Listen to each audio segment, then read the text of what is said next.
Welcome back to the Anti-Meta Meta Club. This week's Race C is actually a repeat of a fun race that we had before where the Ford GT dominated, and this time it's no different. However, I have a much better anti-meta car this time. Let's get into it.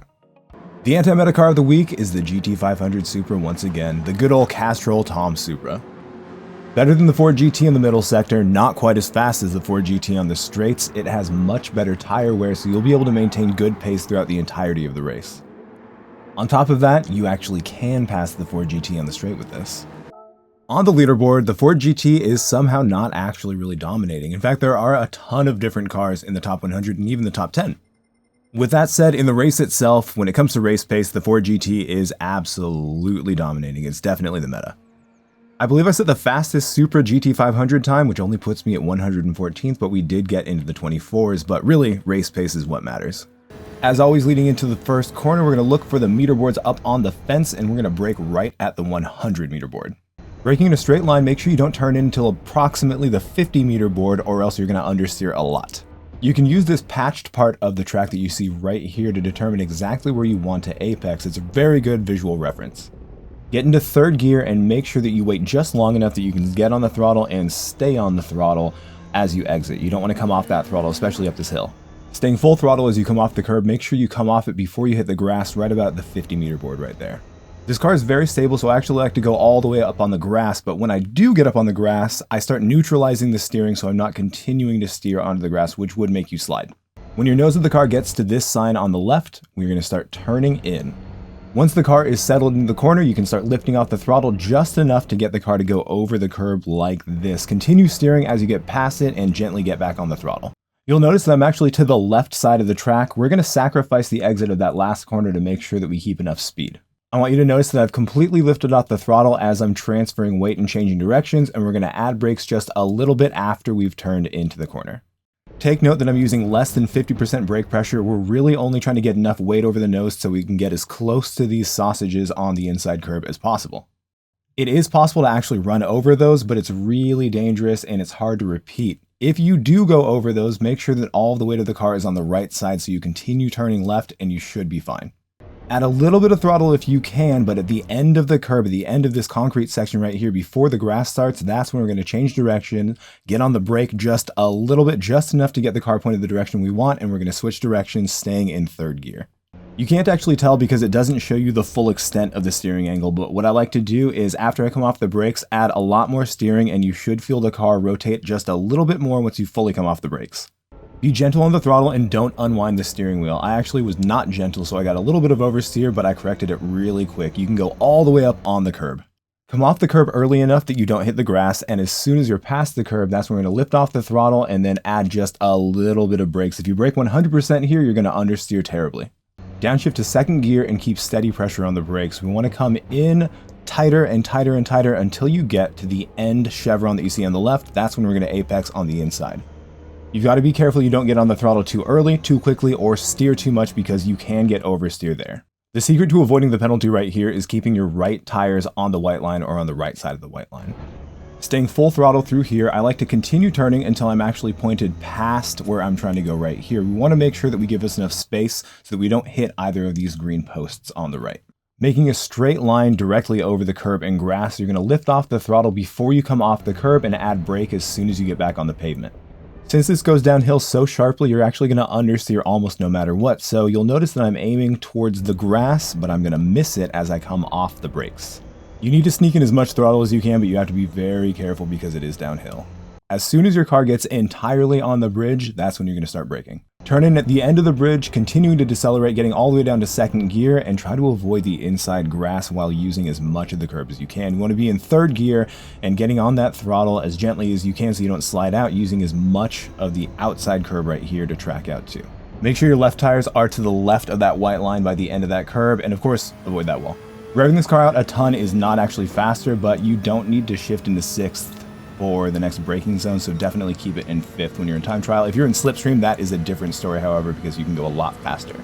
Keep an eye on the meter boards to know exactly where you are, but what we're really looking for is the curb. We're going to brake about one car length before the start of the curb. Brake in a straight line moving up onto the curb right here, and right there where you see the green part kind of separate from the concrete part, that is when you're going to start gently turning in when you get past that. Staying full brake in second gear until you get to approximately halfway across the track. We're going to dip down to first gear, trail brake really quickly, and then you want to make sure you keep up enough momentum, because if you don't, you're going to slide like I do. You should be able to keep up a little bit more momentum, but either way, you're going to be in second gear as you exit that corner. Use as much of the exit curbing as you can, and then it's just pretty much a straight shot to the end. Also take note that I stayed really close to the inside. You don't need to take a wide line to make that curb. It's more important to take a short line and then stay really close to the wall on the left. A lot of people take the first corner by going really deep and then trying to get a really good shot out of it. It's much more important to stay really close to that curb and then stay even closer as you apex and then exit. Just stay really tight on that curb. Maintaining momentum through these S's is the most important thing, and don't be worried about the grass too much. This car is very stable. You can go over those sausages, but I wouldn't recommend it. And of course, on this right-hander, it's very, very tight, so you can get oversteered. Be very careful on the throttle there. Not only is this pretty tight, but it's also kind of strangely off camber, so again, be very careful on the throttle. Fix any oversteer as quickly as you possibly can. Downhill corners, you'll have much less front grip, so you've got to be very wary of that as you're steering and adding throttle. This left-hander is the second most important corner on the track, so make sure you're prioritizing your exit over everything else. You don't need to shift past 5th gear for this in the time trial, but if you have any kind of slipstream, you will need to shift into 6th gear, and you're also going to need to adjust your braking. You have to brake early, and you have to make sure that you're downshifting that one extra downshift so that you don't accidentally understeer or fly past the corner. You can add a small amount of throttle while you're still turning a lot. Just make sure that you don't get the car to oversteer. Oversteer there, even that little bit that I did right there, is going to cost you a lot by the end of the straight. If I didn't oversteer there, this would probably be a 0.8, and I do think that a 0.7 is possible, if not even better for one of the alien drivers. And finally, going to the right will add just a little bit of time, so don't do that when you're on your time trial lap. Throughout the day yesterday, I actually tried a bunch of different cars, and for a while I was convinced that the Suzuki was going to be the anti-meta car. The Suzuki is a good alternative, but I do think because of the tire wear, this is a better choice. I was really lucky not only to get the best result of the day, but the best single lap. I got the best lap of this race, which you'll see. But yeah, this was the first race that I did all day, and it ended up being a very good example of why I ended up choosing this as our anti-meta car. As you may have predicted, this is one of those races where only a single tire compound is available, and you don't really need to change tires, but you do have to take a single pit. So what we're going to do is we're going to try to pit when there is no traffic. That can actually be trickier some days, because if you're racing from the back or if you just qualified from the back, it makes a lot of sense to pit on lap 1 and then try to get as much clean air as you possibly can. But nowadays we see a lot of people who are actually aware of that strategy, so sometimes you've got to make sure that the people directly in front of you are not going to be going to the pits. And if they do, it's actually better to go by yourself or just follow whoever else is in front of you and take the chance that they might not go into the pits on the next lap. Either way, you want to go in the pits as alone as you possibly can, unless you have a friend that has similar pace that you trust. A lot of times, if I see someone that I trust go into the pits, I'll follow them in, specifically with the intent to work with them. Bump drafting them on the straight, not giving them a hard time, helping them defend against other cars can be really, really beneficial, especially if you're going to work together with someone that can bump draft with you really well. You can actually go a lot faster with a partner than you'd be able to go by yourself. You can also pretty much guarantee some kind of chaos on the first lap. Not always, but this track is tricky. The cars are really close, and the tires are still cold. They're soft tires though, so cold soft tires aren't necessarily as scary as cold medium or hard tires, but they can still catch people out because they don't perform the exact same way that they expect when they're warmed up. The final corner is probably the most dangerous in the first lap. With all of these cars this close, it's going to take a lot more adjustment when it comes to the braking zone than you might expect. You'll see that I lifted off really early, and I braked probably 10 to 15 feet early, and I still almost hit Hell's Fire. The cars stack up really easily on that corner, so just make sure that you brake really early, and it might even help just touching the brakes to let people behind you know that you're about to brake, even beforehand. A lot of people wait until they see the brake lights, and that is frequently too late going into that specific corner or situations like that. So what I like to do is I actually like to ride the brakes just a little bit before I actually get on the brakes. That way people behind me get on the brakes just a little bit before, because oftentimes even people who know what they're doing still misjudge the brake when it comes to the accordion effect of a lot of different cars braking into the same corner, so just be really safe. As you can see, I got that penalty, which of course did not help me, but luckily the person behind me is someone I trust very much, so my plan immediately was to just let him pass in that braking zone, and then of course I was going to try to stick with him through the slipstream. Since it's before that last hairpin, it should be pretty easy for me to stay with him. There's not a lot that you can do about it, but you've also got to be really wary of people mid-race serving their penalties there and not knowing exactly when to brake. The problem with the penalty system, the way that it works, actually one of the many problems with the penalty system is it doesn't give people an ample opportunity to practice when it comes to the actual race itself to adjust for different braking points based on how much speed they had to scrub off. For instance, a half-second penalty is going to scrub off a completely different amount of speed than a full second or more. Now, I suspect that's actually why they kept that in the time trial mode. This is the most ridiculous thing, that you have to serve your penalty in the time trial when you're just trying to set a lap when it doesn't really affect anything. The only reason that I could think logically that they would ever make us do that is so that we can prepare for what happens in the race when we have to serve the penalty. But either way, it still doesn't work perfectly because the fuel weight and the tire wear, as well as the different aero effects of different cars passing or just staying in front of you, are going to change that dramatically. This is me on my soapbox saying that it's really stupid that we have to serve penalties in the time trial, but maybe there is some strange reason to it. There's a very good chance that you're going to be going a lot faster than you're used to because of the slipstream, so I want you to take very, very careful notice of when I'm hitting the brakes when I'm following someone really close. A lot of times what I do is I brake gently a long time before I would usually brake, and then I can adjust my brake pressure as we go into the corner, which is what I just did there. Some people just time it differently, where they still go 100% brake, but they just do it maybe 5 to 10 feet before they usually would. Whatever you do, just be very careful because you're going to be going a lot faster when you have the slipstream, and it really piles on. It adds up a lot. I sound like a broken record now, but I'm really just saying be very careful. Other people won't be very careful all the time, so you also have to watch out for people who are following really closely behind.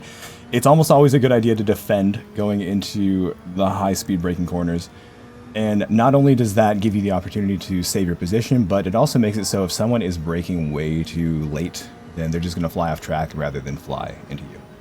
I'd mentioned before that it can be a really good idea to work with people that you trust, and Rseat is definitely someone that I trust, but I also wanted to do a little bit of experimentation. So my idea right here was to actually pass him and then hope that we could actually trade positions on the straights.